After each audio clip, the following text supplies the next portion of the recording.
Dieu n'épargne aucun salut à ceux qui voudraient le lui mendier. Il n'est pas non plus miséricordieux envers ceux qui voudraient implorer sa bienveillance. Ces demandes insignifiantes ne sont pas une invocation à Dieu. Elles sont votre mort.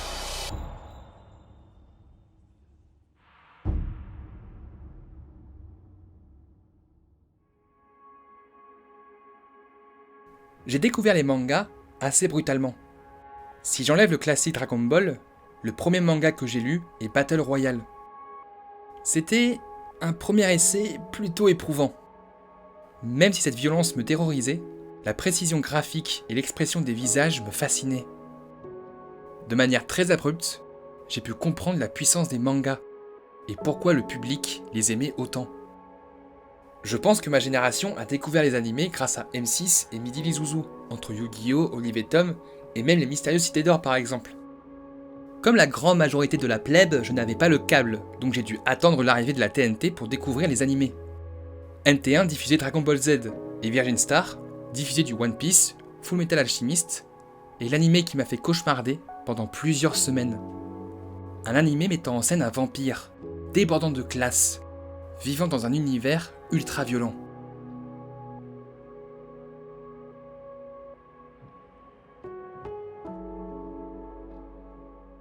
Vampire nazi. Si avec ça, je vous ai pas donné envie.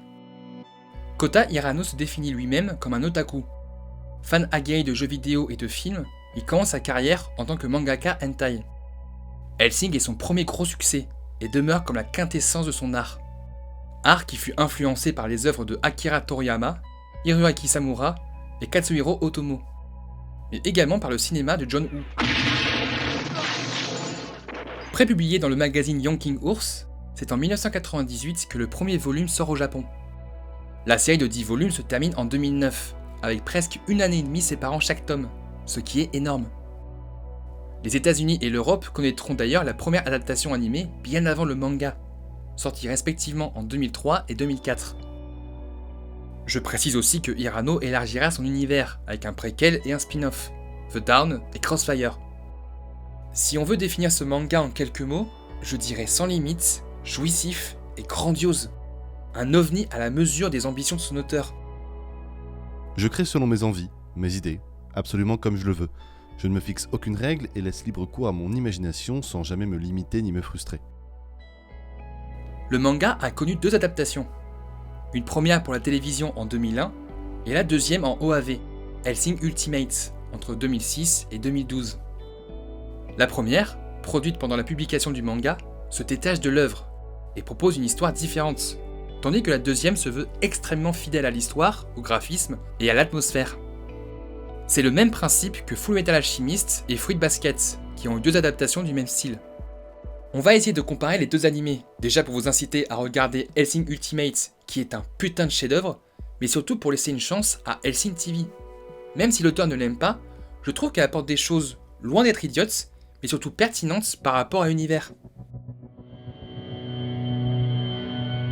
En Angleterre, une fondation secrète, dirigée par Integra Hellsing, se charge d'annihiler toutes les créatures de la nuit, vampires, ghouls et démons.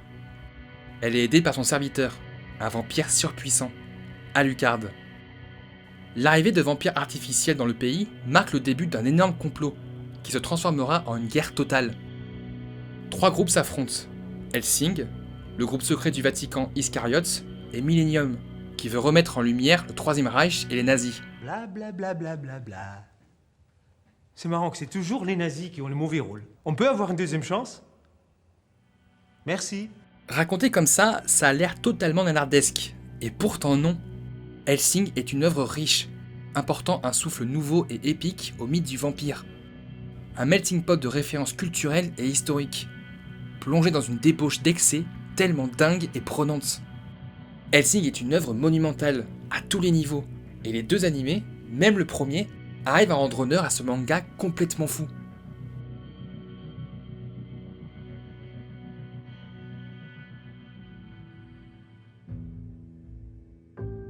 Hellsing a un style unique, une merveille en termes de graphisme.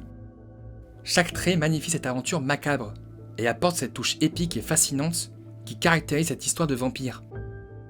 La précision des décors démesurés, ces personnages aux membres disproportionnés et au regard intense, mais également cette gestion des ombres et de la lumière si forte. Cela apporte un ton ultra mature, mais aussi exaltant. Au fil des volumes, les pages gagnent en détail et en précision, nous posant au plus proche de cette guerre. Hellsing est un chef-d'œuvre artistique. C'est sûr que comparer la beauté des graphismes des deux animés, ça n'aurait pas beaucoup d'intérêt. Ils n'ont pas le même budget, pas la même durée de production, pas le même genre, pas du tout le même support, et surtout pas les mêmes studios. Gonzo s'est occupé de la première série. 13 épisodes de 25 minutes entre 2001 et 2002. C'est une de leurs premières productions, et on notera qu'ils se sont chargés de la série et du film Afro Samurai.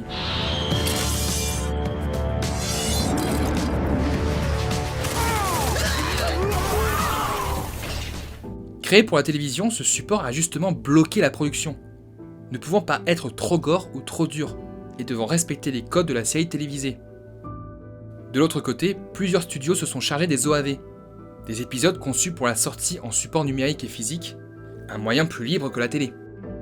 La production et la diffusion de Hellsing Ultimate s'est étalée sur plus de 6 ans, permettant aux studios de plus travailler l'animation et les dessins.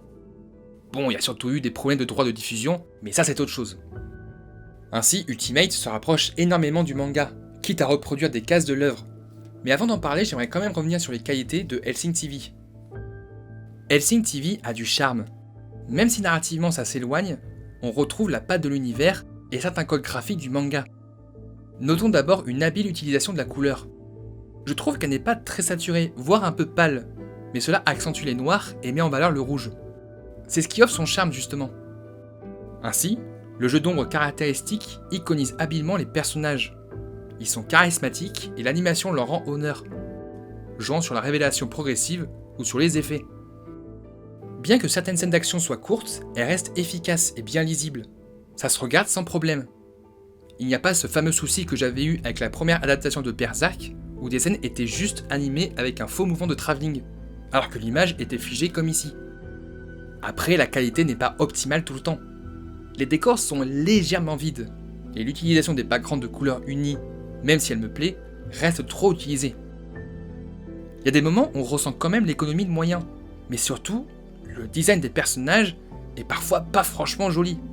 Surtout Alucard vers la fin, que je trouve pas super beau, surtout sans son chapeau et ses lunettes. C'est sûr qu'à côté des OAV, ça n'a rien à voir. Hellsing Ultimate est somptueux. On y retrouve entièrement la patte graphique du manga, et ce qui la rend si unique. Le manga prend vie sous la meilleure des formes, et le travail colossal des animateurs se ressent à l'écran. C'est fluide, détaillé, vivant, chaque séquence devient une claque visuelle pour le spectateur. Un style qui, je pense, a influencé pas mal d'animés, entre Gotham Knights, Gambling School et même Attaque des Titans à certains passages.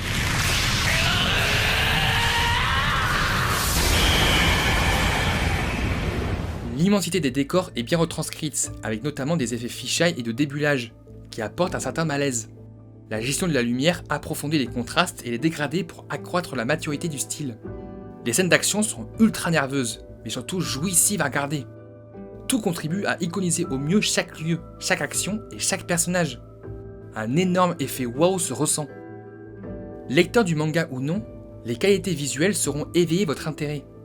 Les plans emblématiques pullulent, le grandiose et la démesure sont divinement retranscrites. Ça fait clairement du bien aux yeux.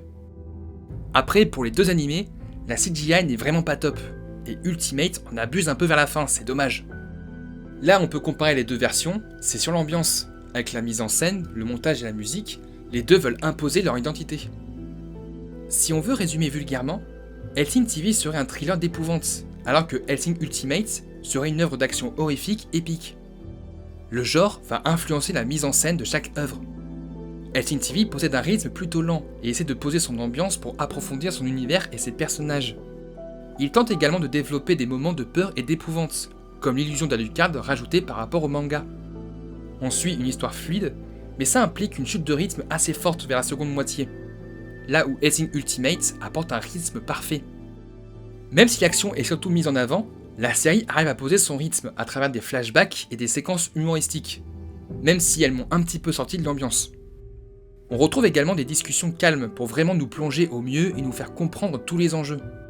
L'immersion est captivante avec un découpage aussi précis que le manga, jouant sur différents montages alternés et accentués par des bruitages pour accaparer notre attention. Hellsing Ultimate est à la mesure du manga en termes d'ambition et d'intensité. Et on sent qu'il veut se jouer de nos émotions pour nous surprendre, nous éblouir et nous horrifier. Mais là où la série TV surpasse les OAV selon moi, et je pense que c'est la seule fois que je dirais ça aujourd'hui, c'est par rapport à la musique et l'ambiance qu'elle va créer. Hellsing TV possède des musiques rock, pop, jazz qui apportent le décalage inné dans le manga. Ces musiques sont vraiment cool et dynamisent les scènes, avec d'ailleurs ce générique représentant parfaitement cet univers, qui même s'il est très sérieux, apporte une touche de légèreté et de coolitude. Ultimate joue également sur des musiques rock techno, mais surtout des compositions orchestrales épiques ou en fanfare, représentant au mieux les séquences et le genre de l'œuvre. Certaines m'ont d'ailleurs fait penser à Metal Gear Solid 2. Je suis légèrement moins fan malgré tout, car je trouve que celles de la série TV sont plus marquantes en termes d'identité. Et encore une fois, ça reste subjectif. Vous aurez compris qu'en termes de réalisation, Ultimate est une claque monumentale. Mais Hellsing TV a certaines cordes à son arc. Je dirais même que narrativement, elle complète certains passages du manga.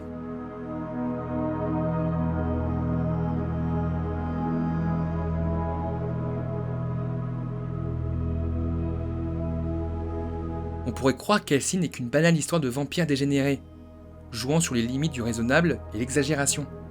Une œuvre superficielle qui veut juste se la jouer classe et apporter des scènes d'action haletantes. Il en est rien. Au fil de l'histoire, Hirano montre une vraie science de l'écriture et du storytelling. On se prend au jeu et on est captivé par ce qui nous est narré, jouant sur des révélations, un travail de background et de relations marquantes et maîtrisées. Hirano arrive à apporter des thématiques riches autour de la guerre et des monstres, rendant cette histoire beaucoup plus complexe et profonde qu'elle ne paraît. Ce qui définit Hellsing, c'est ce rapport entre monstres et humains, la force et la dignité qui les animent.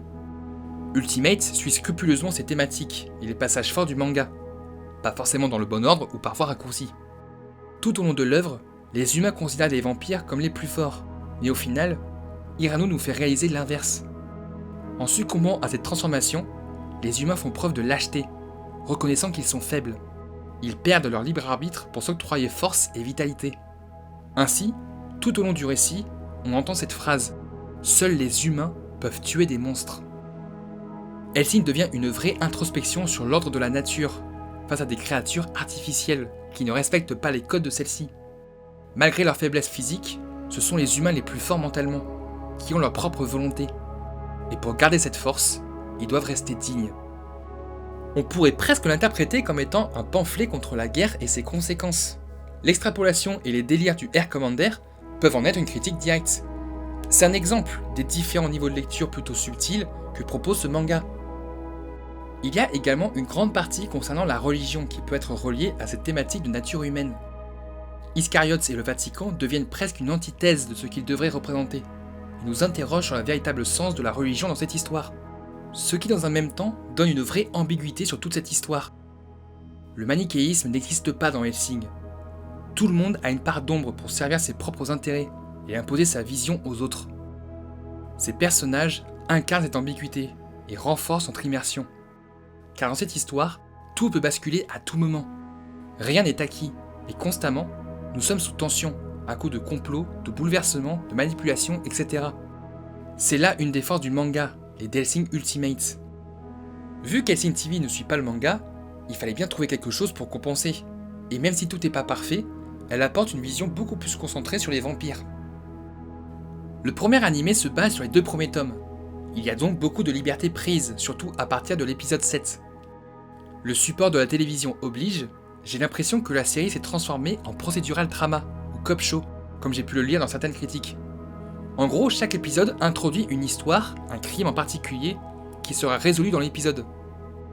D'un côté, on perd un peu en efficacité narrative, car l'évolution des personnages est plus lente, mais de l'autre, ça permet de se concentrer sur l'influence des vampires dans la société.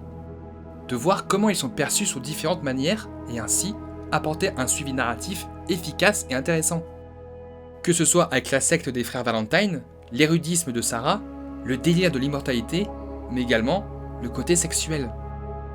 Hellsing TV accentue la sexualité qu'incarnent les vampires, et je pense que c'est une des raisons pour lesquelles l'auteur n'aime pas la série. Avec Hellsing, il ne voulait pas refaire de manga hentai, et voir que la série pouvait partir vers cette direction, ça a dû le déranger. Mais je trouve cela quand même astucieux. Ça approfondit le background et les personnages, qui à mon sens, manquent légèrement parfois dans le manga et Ultimate pour certains éléments. Après je vous rassure, le background d'Hellsing est tellement dingue que ça rattrape les quelques petits trous qu'il laisse. Après, le problème d'Hellsing TV, même si ces thématiques sont intéressantes, c'est qu'il n'y a pas de résolution, ou en tout cas elle n'est pas assez impactante. Ultimate a ce don pour insister et appuyer sur la force des dialogues et des révélations pour nous impliquer. Hellsing TV, c'est un peu mou. Jamais je n'ai ressenti des frissons concernant le destin des personnages ou sur leur histoire, alors qu'Ultimate, surtout l'ignoble épisode 7, la tension est palpable, le choc est indélébile. Je ne veux pas spoiler pour que vous puissiez pleinement comprendre, mais je pense que ce qui fait la distinction entre les deux animés, c'est l'impact narratif. Hellsing TV est une adaptation un peu trop sérieuse par rapport au manga. C'est plus terre à terre. Alors qu'Ultimate reprend ce côté décalé, surenchère, qui nous prend à revers avec des révélations dramatiques et des instants tragiques pour nos héros. Et cette tragédie se reflète à travers le destin et la personnalité des personnages. Sans eux, Hellsing n'aurait jamais eu autant d'impact sur le public.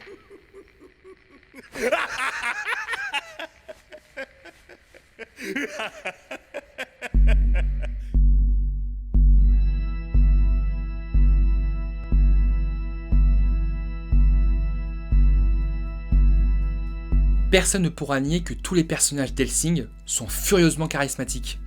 Par leur design, leur attitude, leur expression.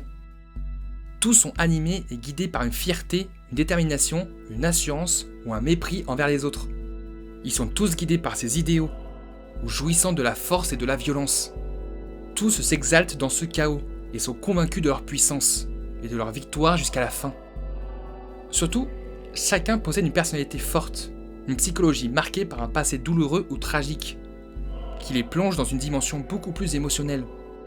Surtout, leur regard, leur sourire, leur reflet dans les lunettes si caractéristiques accroissent leur impact et leur domination. Qui plus est, dans Ultimate, les visages sont si expressifs et détaillés que la patte graphique est plus vivante que jamais. Je vais éviter de trop spoiler le manga et Ultimate, donc je ne vais pas parler de tous les personnages, mais Hellsing TV propose une nouvelle direction pour certains d'entre eux, plus ou moins bien faite. Je vais d'abord me concentrer sur les deux personnages féminins forts de l'œuvre, Integra et Célas Victoria. Déjà, je vous l'avoue, Integra Hellsing est un de mes personnages préférés de manga ever. J'aime tout dans ce personnage, de son apparence jusqu'à son caractère, qui en fait une chef légitime, mais surtout attachante, car Integra, malgré sa froideur lointaine, aime son organisation. Elle est dévouée envers ses hommes, sa reine et ses convictions, faisant d'elle le personnage sans doute le plus fort en termes de personnalité. Sa relation avec Alucard est ambiguë, mais jamais ne dépasse la limite. Ils se provoquent, mais se respectent, et se font confiance mutuellement. Une relation ultra forte. Et là on arrive à ce que je reproche le plus à Hellsing TV. Je n'aime pas du tout Integra. Je vais être cash, je la trouve chiante et irritante. Déjà, elle est vraiment désagréable avec son entourage, et va parfois renvoyer chier Alucard alors qu'il n'a rien demandé. On dirait même un couple à ce stade-là, avec leurs disputes, l'inquiétude d'Alucard et son envie de la transformer en vampire. Ça ne marche pas. Ce que je reproche surtout, c'est que son empathie se crée beaucoup trop tardivement. Il faut attendre l'épisode 10 pour connaître ses origines, et comprendre comment elle est arrivée là. Dans le manga, c'est dès le 2e chapitre, alors que dans Ultimate, c'est direct l'introduction. On ne peut pas s'attacher à un personnage aussi antipathique pour nous révéler ses origines trop tardivement. Le mystère n'est pas entretenu correctement pour s'impliquer. Je vais prendre un exemple plus précis concernant son attachement. Quand les soldats d'Hellsing se transforment en ghouls et que Céras les terrasse avec enthousiasme, Integra arrive pour l'arrêter, à la fois par chagrin pour ses soldats, mais aussi par peur de l'attitude de Céras.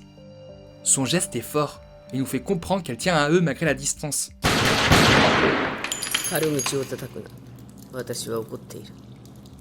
Dans Hellsing TV, elle ne fait rien, et la séquence où elle exécute ses soldats est tellement austère qu'on peut rien ressentir. En parlant de Céras justement, c'est elle la grande gagnante de la série TV. On dirait même que c'est elle le personnage principal, au vu de son traitement beaucoup plus approfondi. Célas Victoria est le personnage qui se rapproche le plus du public. On découvre avec elle comment ce monde fonctionne et comment se déroule la transition humain-vampire. Hellsing TV approfondit sa transition en lui offrant une introspection beaucoup plus longue, avec les passages où elle refuse de boire du sang, son rapport avec Sarah, ou encore son rapport avec son père décédé. Célas est une soldat, une ex-flic qui veut bien faire et ne veut pas décevoir les gens autour d'elle. Guidée par sa dévotion envers Alucard et la Fondation, sa maladresse et ses doutes font d'elle un personnage bienveillant et attachant. Mais là où elle gagne en profondeur, elle perd un peu en charisme quand on compare au manga et à Ultimate, où Célas devient tellement badass. Ce changement radical permet à Célas de montrer toute sa force et de voir à quel point sa transformation l'a profondément changée. Elle reste la jeune policière bienveillante dans l'âme, mais sa transformation en vampire éveille sa rage intérieure, son passé tragique et sa force démesurée. L'humour passe beaucoup par elle d'ailleurs. Ça fonctionne à certains moments, mais comme j'ai dit, je ne suis pas fan car je trouve que ça casse beaucoup trop l'atmosphère de l'univers. C'est voulu, ça marche mieux dans le manga à mon sens, mais c'est une question de goût. Là où le bas blesse, encore, c'est que les personnages secondaires majeurs sont totalement délaissés dans la série TV. Ils sont complètement à la ramasse. Anderson n'est plus le moine psychopathe, furieusement classe et inquiétant, et devient qu'un simple adversaire pour Alucard. En fait, le Vatican est complètement délaissé dans la série. C'est logique vu que les producteurs ne savaient pas l'importance de ce groupe au moment de la production du manga, mais ça amplifie le côté cop show avec Iscariot qui devient qu'une péripétie en plus. Ainsi, le rival d'Alucard n'est plus Anderson, mais Incognito. Déjà, j'aime pas trop son design, et surtout son délire de magie noire m'a sorti du truc lors du final. Alors, certes, ça va encore plus loin dans Ultimate, mais le délire est tellement assumé et bien représenté sous toutes ses formes qu'on y croit nettement plus. En plus, je suis pas forcément fan de sa voix et de son acting par rapport aux autres comédiens qui sont tous géniaux. D'ailleurs, j'ai beaucoup aimé qu'ils reviennent tous pour Ultimate afin d'apporter une performance encore plus folle, notamment Alucard. Alucard est sans nul doute le vampire le plus incroyable que j'ai pu voir dans la pop culture. Osez me dire le contraire. Alucard est le symbole même de cette jouissance qu'on ressent devant la série. Avec lui, les codes du shonen et du seinen sont poussés à leur paroxysme, sans dénuer sa figure tragique. Alucard devient un monstre assoiffé de combat, qui s'exalte de ses victoires et de ses adversaires, dissimulant un profond vide et mépris envers l'immortalité. La perspective de se faire tuer, par un humain en somme, l'excite au plus haut point. Ce qu'il veut, c'est de la confrontation, face à des entités dignes, déterminées, et qui ne faiblissent pas devant lui. Alucard est un chien de guerre, qui se fiche des ressentis des gens, et qui respecte avant tout ceux qui lui paraissent dignes, comme Integra, Anderson et Célas. Il se révèle que dans les moments critiques, et le voir s'emporter de colère ou de détresse rend le vampire heurtant. Ce que fait aussi Hellsing TV, mais en nettement plus édulcoré. Il garde son côté vantard et excité dans les combats, mais son sadisme est nettement moindre. Il devient plus humain envers Célas et Integra, quitte à s'inquiéter pour elles quand elles sont au bord de la mort. C'est intéressant, mais il perd quand même en saveur. Il est beaucoup moins détaché de ce qu'il se passe, et ça le rend un petit peu plus banal. Même si l'acteur qui l'incarne est toujours aussi bon. Mais les deux séries valent le coup rien que pour ce personnage, qui est magistral et bien plus complexe qu'on le pense.